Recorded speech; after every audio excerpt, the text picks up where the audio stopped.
Radiant Black, issue number 1. This is from Image Comics, and this is written by Kyle Higgins, who worked on the Mighty Morphin Power Rangers series for Boom Studios. A series that I read the first 6 issues, and they were actually really, really good. The only reason why I didn't continue was because my local comic book shop at the time actually moved away, and it took a while before I found a new shop, and when I did, like half of the stuff that I had previously in my pull list, I just didn't keep up with, and that was one of them. But I've heard nothing but great things about the Boom series of Mighty Morphin Power Rangers. Yeah, this is his original character, and this is basically his take on Tokusatsu. Is that how you pronounce it? I probably completely butchered that. But basically, you're Super Sentai, Power Rangers, Ultraman, Kamen Rider, that kind of stuff. I've actually been watching a lot of that stuff.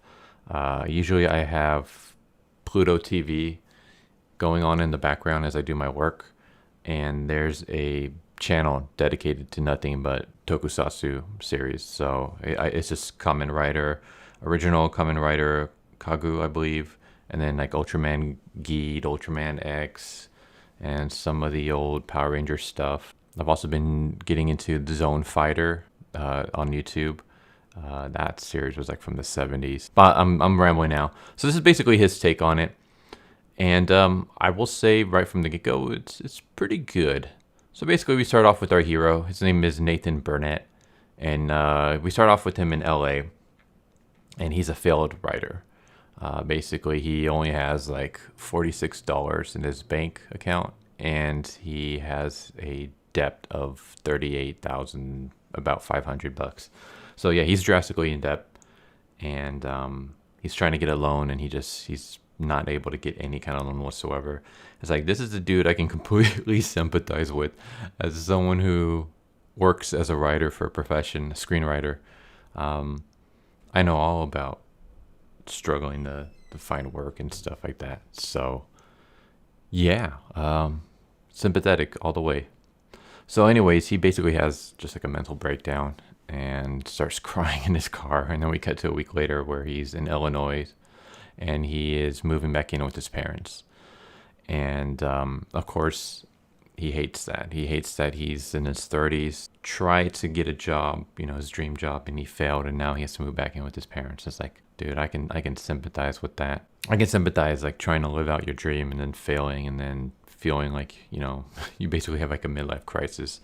So then his buddy Marshall shows up and invites him to go get drinks. And I will say I am not a fan of this character, this Marshall character. I'll explain in a moment. So yeah, they basically go out, get drinks, and we have Nathan just kind of talking about his life. And I will say a con for the series is there's too much of this. We already understand that he tried to get a job writing and he failed, and he's like drastically in debt, and he had to move in with his parents. Like, you covered the whole, debt part and not being able to get money and like being so desperate that he had to move back into his parents. So you got that in like the first couple of chapters. Not chapters, first couple of pages. You could have also explained the failed writing. Well, actually you did. You explained the failed writing when he was talking with his parents. So then basically you have that whole setup, and then you cut to a scene with them at the bar, and then you do it all over again. And to me, it's like, you didn't need that.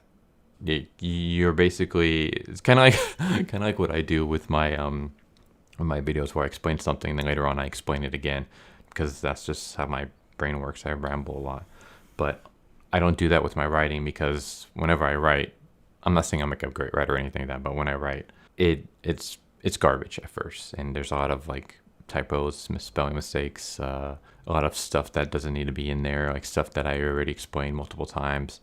And then what you do is, after you write that draft, you go over and then you trim the fat and you cut all that stuff out to make it more, clean and just straight to the point. So I felt like that could have been cut here. Maybe cut talking with the parents short, or actually maybe have the dialogue between them at the bar be about something completely different. But it's not. It's kind of like the same conversation.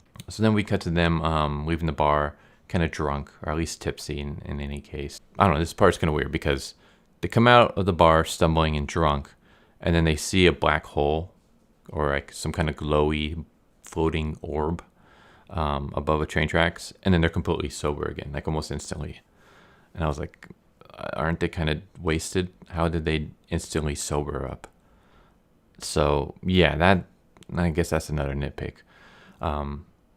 So of course Nathan decides to do the big brain idea and grabs the floating mysterious orb, because that's what normal people would do. And it instantly transforms him into, I guess, radiant black. Like there's no name now, but yeah, he transforms into his Super Sentai outfit or whatever you want to call it. I will say that the outfit design is okay. I'm not that big a fan of the helmets. The helmet just it feels like it feels like a dude wearing spandex and a oh, what the hell is the name? Daft Punk helmet. That's kind of what it feels like, and I don't really care for it. Here's a design. So at the end of the issue, there's like the little, like, not really an interview, but basically Kyle Higgins like just talks about like his childhood and his love for Sentai and Power Rangers and how it led to him creating this kind of stuff. And there's a ad for Dragon Girl Red, and like this is a really cool design. Like I love the helmets, I love the little shoulder pads, the gauntlet, the whole. I don't know if that's. I guess that's a dragon since her name is Dragon Girl Red. I'm not that big of a fan of the way it's designed on her. Is that a her? On this character's torso, but everything else looks really cool, and like I like that. As for Radiant Black, something about his outfit just. Here's the thing, like I like simple designs. Like my favorite suits would probably be like some of the Ultraman stuff are kind of great. I love Kamen Rider Ghost with the hoodie up. That's kind of cool. I like the original Kamen Rider design. Like the original Kamen Rider suit is badass. I'm not really a fan of some of the more like bulkier stuff that you see in Kamen Rider. Like it feels too cumbersome. Like I like more like slick and slim kind of design. So even like a lot of the Sentai outfits are kind of cool. The oh, what the hell is the name of it? The Jetman Sentai outfits. The eagle design, like that is so cool. So I like that kind of stuff. Even the original Mighty Morphin Power Rangers. I forgot what Sentai series that was based off of, but like I like the Green Ranger with the golden bib. I don't know how else to explain it, but yeah, just like slim, but a little bit of stuff so it doesn't feel like it's just a skin suit. Like this kind of just basically feels like Spider-Man with a Daft Punk helmet, and it's just not really working for me. So I'm hoping the design kind of changes a little bit. This is just a nitpick though on my end. Like this is just me personally. I personally don't really care for the design of this suit. I would have liked something a little bit more, like, again, going back to the Dragon Girl Red. Like that outfit looks really cool. Like that I wouldn't change, except maybe just the dragon design on the torso. I'll change that up just a little bit. But this suit, I'm not really feeling it too much. So I'm hoping he gets, like in most, Tokusatsu series, I hope he gets like an upgrade, version of the suit that looks a little bit more cooler. But yeah, anyways, he gets the suit and he starts freaking out because, like a normal person, if all of a sudden you had this suit on you that you couldn't take off, you start freaking out too. So yeah, he can't take the suit off. He can't take off his helmet. He feels like he's going to throw up. So he visualizes himself throwing up, and he does, which plays a part in a little bit. And then the cops show up. And I'm actually surprised at the way the cops were in, because nowadays, usually the cops will like pull out the guns, shoot first, ask a question later. In terms of comic books, that's usually how like the cops are always portrayed. At least nowadays, kind of like terrible. And it's like, however you feel about cops, there are bad cops out there, but there are also a lot of good cops out there. So it was nice to see these cops just like, hey, like, guys, this is a private area and also kind of dangerous to be on the train tracks. Can you guys just, just leave and go home? And this is why I hate Marshall. Marshall basically starts instigating a fight with the cops when he doesn't need to. Like, he's like, we're First Amendment auditors, the right to free speech and peaceful assembly. We're peacefully assembly here, and you guys are infringing on our rights. And the cop is like, dude, you're on private tracks. This is like a railroad and trains come through here. Like, it's not safe to be here. Just get off the track. And instead of listening like a normal adult, Marshall instead starts basically provoking a fight with the cops to the point where like they actually have to draw out their guns. They don't aim it at Marshall or Nathan, but they have it out like because these guys, or at least Marshall's starting. He's instigating a fight that doesn't need to be had. Like, these cops are really reasonable. Like, dude, private area, train tracks, train comes through here, especially around this time, get off the track. Very simple orders. But Marshall, he just keeps fighting with these cops, verbally, not physically, until a train actually comes and Nathan is forced to jump and push Marshall out of the way. And then he visualizes the train missing, so his powers activate and the train starts floating up along with the cops in the cop car. So basically, they realize that whatever Nathan like visualizes kind of happens. So he visualized himself having a mouth hole so that he can vomit, and it happened. He visualized himself lifting up the train, or at least having the train miss them, so the train got lifted up along with the cops and stuff like that. So Marshall's like, hey, can you like fly? Maybe you can visualize us flying out of here. And they fly and they go away. And I'm going to end this here. There's a little bit more. I'm not going to really talk about that because I don't want to spoil this entire, issue. So here's about like half the issue. And yeah, it's good. I liked it. I like the writing. I like the character Nathan. I think he's very sympathetic. And if not sympathetic to some people, at least you can empathize with him. You can understand like his plight and stuff like that. Hate Marshall. I don't like Marshall as a character. I'm hoping that changes. If he's going to be the sidekick character, I hope he gets better. If he's going to be like the friend that is a foil to our hero, like gets our hero into trouble, and maybe Marshall starts getting jealous of Nathan and his new powers and, starts becoming more villainous, then okay, I can understand. I can actually see that happening just because of the way he's acting now. But if you want Marshall to actually be like a good guy who, sidekicks our hero, like whether it's just like he actually gets powers of his own, or he's just there for like emotional support or whatever, or like information, whatever, I would change his character because his character is very unlikable. Like I absolutely hate his character so far. He basically almost got the cops to like shoot at them because he just refuses to get off train tracks for no reason other than it's like he's provoking a fight for just the sake of provoking one. There's no reason for it. So yeah, I don't like his character. The artwork is good.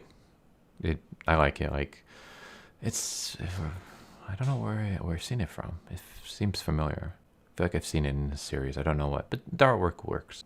So yeah, other than Marshall, other than the suit design, the only other complaint I would say is there's no fight scenes in this issue, which, I guess kind of makes sense since this is, well, here's the thing. This is a setup chapter. This is basically where we introduce our main character. We introduce his normal, ordinary life. We introduce his obstacles and his goals and like his desires, his dreams. Then we have the catalyst, which is him finding the suit. And then we have the aftermath of the catalyst where he kind of learns a little bit about the powers of this suit. And then that's kind of it. And it sets up for the next issue. But even then, like you could have trimmed something out. Like you could have trimmed the bar scene out and just have Marshall be like, hey, let's go to the bar. And then afterwards, cut to them exiting the bar already drunk. So you could have saved yourself some pages there. You could have cut the scene with the cops a lot shorter if you wanted to. And this might be kind of cliche, but you could have had maybe like a mugger show up or a drug dealer or something very minor. And, maybe instead of the cops showing up, since, they're on the train tracks, maybe a shady person shows up. Let's go with a mugger. A mugger shows up and pulls out a knife or whatever and demands money. And then we get like a brief fight scene or something like that, where the suit kind of does the work for him, or I don't know, something. Just a fight scene of some kind would have helped. It's not needed, but it's just, I guess it would be more preferred. Especially like if you go check out any Tokusatsu series, look at the first episode, there's always a battle of some kind. Like there's always a fight scene. You look at any classic comics, like, from the Golden Age and stuff like that, like all the issue number ones where you're introducing a new character, there's always a fight scene where you see them in action. You don't really get that here. Like, the only scenes of him in action is him lifting up the cops in the train and then him flying away, and that's kind of it. So I would have kind of liked a little bit more, but even then, that's just a nitpick on my end. Other than that, I like this. This is good. I'm interested to see where it's go. I've always been a fan of, the Sentais, the Kamen Riders, the Ultramans. I've always loved that stuff. Even now, like I said, like I still watch like Ultraman and Kamen Rider and the classic, Sentai series. I love it. So to see more of that in American media is always great. So I'm glad to see a comic book series about it. And again, Kyle Higgins, he seems to have a huge love for Power Rangers. He seems to have knowledge of the genre, especially with his success with the Power Rangers comic book series. So I'm looking forward to see where this goes. So hope you guys enjoyed. Tell me what you guys think. If you guys have any recommendations for comic books, let me know. If you have any recommendations for manga, let me know. Everything you guys recommend, I always put it on my plan to read list. And I usually try to respond to every comment that I get, but sometimes I just don't have the time to. But anytime you guys, I do read every single one. And anytime you guys recommend me anything, it immediately goes on my list. Even if I don't like acknowledge it with a comment or a like or a favorite or anything like that, I do read every comment and I write them down. Obviously, if it's a series that has very few issues or chapters, I will get to those a lot quicker and faster than stuff that's, already has like 20 plus issues and, 40, 50 plus chapters. Those will take a while for me to get to. But yeah, if you guys have any recommendations for anything, let me know. And hope you guys have a good one. See you next time. Later. So what'd you guys think of that video? I hope you guys enjoyed. If you guys haven't already, please subscribe, hit that bell for a notification, leave a like if you enjoyed the video. And if you didn't enjoy the video, thank you for watching it this far, and I hope the next video is more to your liking. Feel free to check out the playlist that you guys see, and I hope to see you guys next time. Later.